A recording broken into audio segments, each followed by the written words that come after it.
السلام علیکم عزیز طالبات، امید ہے آپ لوگ خیریت سے ہوں گے۔ آج ہمارا اردو کا لیکچر ہے اور آج جو ہمارا ٹاپک ہے وہ ہے حروف کی اقسام۔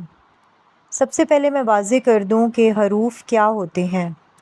وہ کلمہ جو اکیلا کوئی معنی نہیں رکھتا لیکن اس کے بغیر جملہ کوئی معنی نہیں دے سکتا یا واضح مفہوم پیش نہیں کر سکتا۔ جیسے کتاب میز پر ہے۔ اگر ہم کہیں گے کتاب میز ہے تو آپ کو پتہ ہے یہ جملہ بالکل غلط ہے، جملے کا کوئی مفہوم بھی نہیں بن رہا۔ لیکن جب ہم کہیں گے کتاب میز پر ہے تو یہ جملہ مکمل ہے۔ اب اس جملے میں ہم نے پر لگایا ہے اور پر جو ہے وہ حرف ہے۔ یہ انم کی کتاب ہے۔ اب اگر ہم کہیں کہ یہ انم کتاب ہے تو جملہ غلط ہے، تو ہم یہ انم کی کتاب ہے جب لگائیں گے تو کی جو ہے وہ حرف ہے اور حرف کی وجہ سے یہ جملہ مکمل بھی ہو گیا اور اس کا مفہوم واضح بھی ہو گیا۔ اچھا، حروف کی مختلف اقسام ہوتی ہیں، جیسے حروف ندا، حروف تحسین، حروف نفرین، حروف انبساط اور حروف تعسف۔ 5 اقسام ہیں اس کی۔ حروف ندا وہ حروف ہیں جو ہم کسی کو پکارتے ہوئے، کسی کو بلاتے ہوئے، کسی کو آواز دیتے ہوئے استعمال کرتے ہیں۔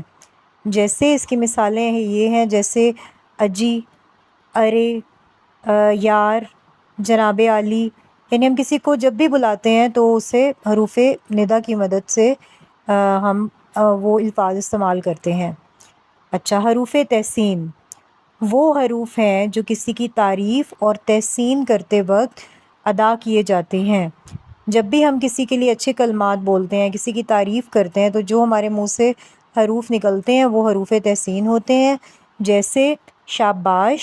اس کے علاوہ واہ واہ، اسے کہتے ہیں حروف تحسین۔ اچھا، اس کے بعد آ جاتے ہیں حروف نفرین۔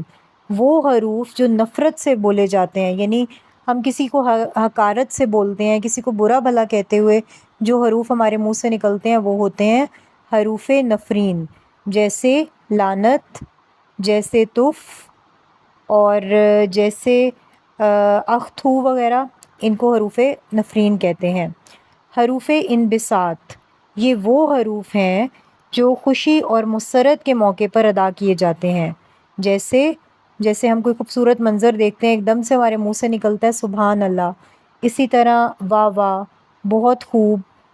حروف تعسف وہ حروف ہیں جو افسوس اور غم کے موقع پر بولے جاتے ہیں، جیسے سائمہ کے والد کا انتقال ہو گیا، افسوس، صد افسوس، یا ہائے ہائے، یہ حروف تعسف ہیں۔